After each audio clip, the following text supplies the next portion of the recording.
ये भी एक सच है। कब और ये- यही जो डेंट है यहाँ पर परिमल जी आपकी पार्टी के साथ भी लगता नजर आता है क्या?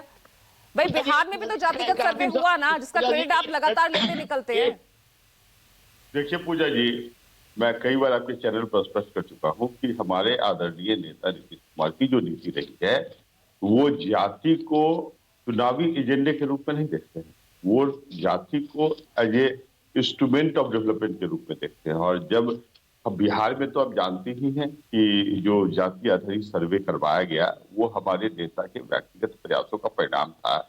और दूसरी पार्टियां जैसे कांग्रेस हो या राजद जैसी पार्टियां इसका श्रेय लेना चाहती है। मैं आपको बतला दूं कि एक तो कि लंबे समय तक कांग्रेस केंद्र में भी रही तो वो जातीय जनगणना करवा सकती थी।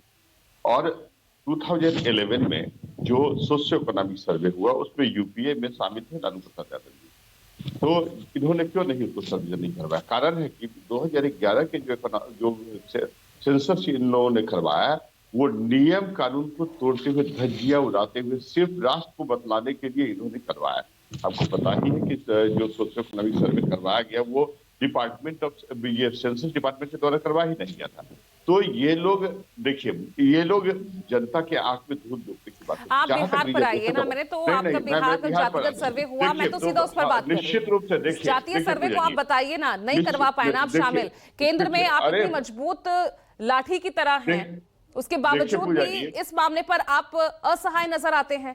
आप वक्फ संशोधन बिल पर अपने दबाव से संशोधन करवा देते हैं, लेकिन जाति जनगणना पर आप चुप्पी साध जाते हैं। पूजा जी, यदि हम लोगों ने वक्फ संशोधन पर यदि समर्थन किया तो उसका बहुत बड़ा रीजन है, आप समझिए कि हम लोग सिर्फ सेंटिमेंट को एक्सप्लॉइट करने की नीति हमारी नहीं रही है।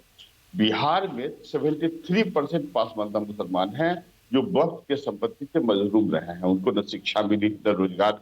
ऑब्जेक्टिव क्या था आप समझिए इसको ना, इसको कॉम्युनल कॉलोनाइजेशन नहीं किया जाना तो मतलब चाहिए। सब वोट बैंक की राजनीति है ना, विशुद्ध राजनीति है। नहीं, हम लोग वोट बैंक की राजनीति नहीं करते हैं, आप समझिए।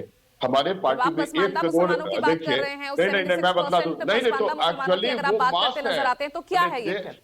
नहीं, they constitute 73% of the total minority population of Bihar. उनका विकास तो होना चाहिए ना।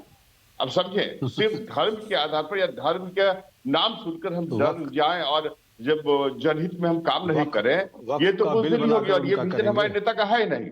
जहां तक आरजेडी का प्रश्न है या कांग्रेस का प्रश्न है, मैं आपको बतला दूं कि कांग्रेस का जो न्यू मोड है या राहुल गांधी की जो प्रक्रिया इन दिनों जो एक्टिविटी है, एकमात्र उनका ऑब्जेक्टिव, और वो सही भी है, वो समझते हैं कि बिहार में तेजस्वी यादव के फेस पर चुनाव नहीं लड़के जीता जा सकता, क्योंकि समझते ही है ये तो इनके ऊपर इतना घोटाले का तो ये तो सवाल आपके भी गठबंधन में बना हुआ है कि कौन होगा सीएम फेस, कौन होगा सीएम फेस। आप लगातार क्लैरिटी अपने गठबंधन से, आप बीजेपी के नेताओं से मांगते हैं, नहीं वो क्लैरिटी तो आपको भी नहीं मिल पा रही है ना। टॉप लीडरशिप आपके नेतृत्व में ही लड़ने की बात कहता है।